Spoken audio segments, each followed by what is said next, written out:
Hey there, comic book fans. It's Rusty again with Collector Auctions, and here I am in the car, headed down to Third Eye Comics in Annapolis, Maryland for another new comic book day. Now, there's not a lot on my pull list this week, and that's because I did a really good job of pre-ordering my books 2 to 3 months ago. But there are a few things I do want to pick up, and like normal, I'm going to go down, I'll film the store, I'll film all the new comics that Third Eye has to offer. We'll come home, and then we'll do a little show and tell. So stay tuned, and I'll be right back.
All right, guys, I just finished up at Third Eye Comics and I'm headed home. I only picked up a few books today, but I'm going to bag and board those, and we'll do that show and tell once I get there. So stay tuned, and I'll be right back. A little longer than a few minutes later. All right, guys, I had a great time at Third Eye Comics for New Comic Book Day like I normally do, but I did not pick up a lot of books this week. In fact, I only have a few here in front of me. There were so many great books that came out, but I had done such a good job this month of pre-ordering that there was very little I needed to pick up this week. And that means I'm doing things right, because you can save a lot more money doing a pre-order 2 to 3 months in advance than you can going to your LCS. And even if you've got a pull box and get a little bit of a discount, you can still do so much better by doing that massive pre-order ahead of time. You'll save 35 to usually 50% off most of the new books. But there were a lot of great books. I don't want to shortchange any of those, but things that I did not pick up, but I had pre-ordered, were things like Harley Quinn number 50 with that David Nakayama cover. We've got issue number 7 of Absolute Wonder Woman, second issue of Martian Manhunter, the Absolute Martian Manhunter, Batman Hush 159, the second issue in that storyline, G.I. Joe number 6. That story has just been fantastic so far. One World Under Doom, I can't say much about the story, but the Ben Harvey covers have been fantastic. You've got Superman 25, which I think is going to be a really good jumping on point the way it seems out there. They're making a big push with Superman this summer. And then Deadpool and Wolverine number 4. I've continued to enjoy that series, mostly for the artwork. But there was a few other things as well that I did not pick up. So you're asking, what did you actually get this week, Russ? Well, as it turns out, there were only just a handful of things here. Now, I had actually pre-ordered these as well, but there's reasons I picked these up. So in my pull box at Third Eye Comics was the Amazing Spider-Man number 2 with the new series, but I did not get the regular cover. I actually exchanged it for the Villalobos cover right here of Black Cat, and I really like this. And you ask, why didn't you pre-order this? And the truth was, when the Previews magazine came out and it was time to put that order in, I did not have a picture of this image right here. If I had, I would have already pre-ordered it.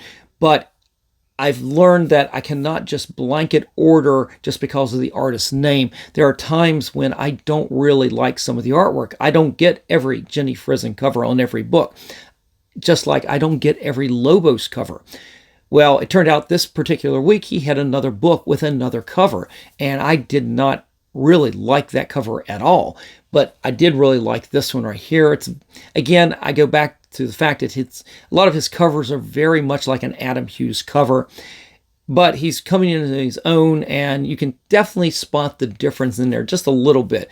I remember when the first time I ever saw his work was on an issue of Birds of Prey, and it had most of the female characters, and I'm going, it was the composition that seemed off compared to what an Adam Hughes would do, but the faces, the coloring, the styling was very much like Adam Hughes. It just was the composition. And it turned out it was somebody named Pablo Villalobos. And since then, he has just exploded. Fantastic covers.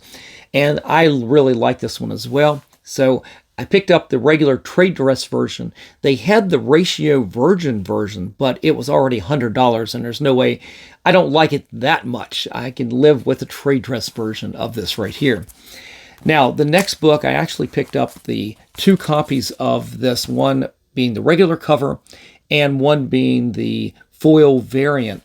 And the only reason I did this was because the writer on this book, Ben Percy, is actually going to be at Third Eye only a few days away from this new comic book day. In fact, I'm going to have to add these to the books, the list of books, the pile of books that I've got ready to go to that signing. And I'm talking about Predator versus Spider-Man. And I've already got this pre-ordered, but it wasn't going to be in time to go to the signing. So I wanted to have a copy on hand so I could get Ben Percy to sign this in person. This is the regular cover. Don't ask me about the artist on here. I have no idea. But I've enjoyed these Predator versus Marvel characters so far. The Predator versus Wolverine is actually another Ben Percy book that I have already pulled for the signing. I've got the regular issue, and then I've got the Scotty Young cover on that, because Scotty Young's going to be at Heroes Con this year, so I'm definitely going to bring that down to get him to sign that as well. But the other Predator versus Spider-Man book I did pick up was the Greg Land foil right here. It is a small ratio. I don't know, I think probably 1 in 10. But that is actually a really nice Spider-Man he drew there. And it's funny, I just poo-pooed his Amazing Spider-Man #1 that just came out like a week or 2 ago. And it was pretty much like this green background with just Spider-Man on it. And I did not like that at all. But this one, it's times like this, you can look at this art and you know that it's Greg Land. You can see how the composition is. You can see the way the face is, the coloring, the shading. You can recognize the artist. And I immediately knew this was Greg Land, but even though I had already looked it up, I knew, but you can recognize Greg Land in this all day. And Greg Land will be at, I believe, at Heroes Con and Baltimore this year, like he has the last few years, so I will definitely get this one. I'll save this one to get signed as well. But that was it, guys. That is all I picked up. The only other book that I had considered, and I will try to put a graphic of that image over here, was one of the variants to Batman Hush number 159. It was the Michael Cho cover, and I sat there and I debated on whether I was going to get that, because Michael Cho shows up at the 2 cons that I mostly go to anyway. And I could have gotten it signed. I would have. If I'd gotten it, I would definitely have that on the list to get signed. But I didn't like it enough to pay the $25 for it. So it's something I might... There's a dealer who deals with a lot of ratios like that. It's one of those books that I might just wait a little bit later in the year before I get the Heroes and see if I can pick that up for a lot less than the $25 that Third Eye was charging for that ratio. Like I said, I liked it. I just didn't like it enough to pay $25 for it.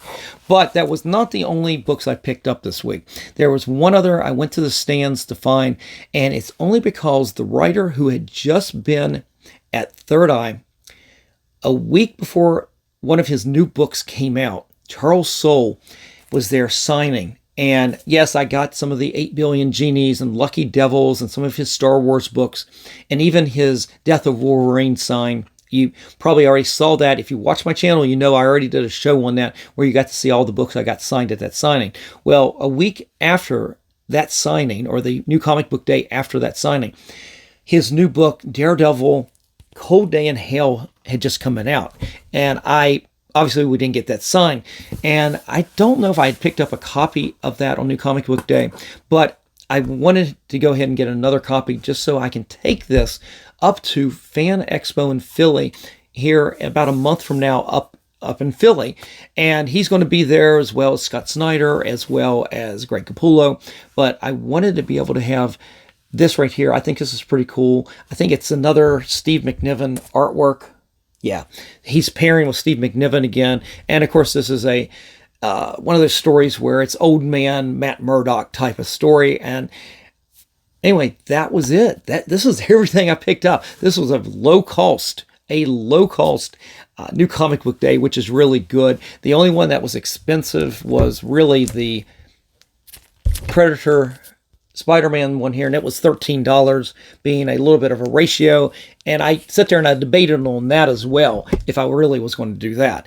But mostly because I know I was going to be able to get Greg Land at some point. I wanted to go ahead and I love getting books signed by multiple creators. That's always, to me, one of the coolest aspects of the hobby. So I went ahead and spent that. Other than that, it would have been 3 cover price books with the minus 10%. That would have been pretty cheap for me going to New Comic Book Day.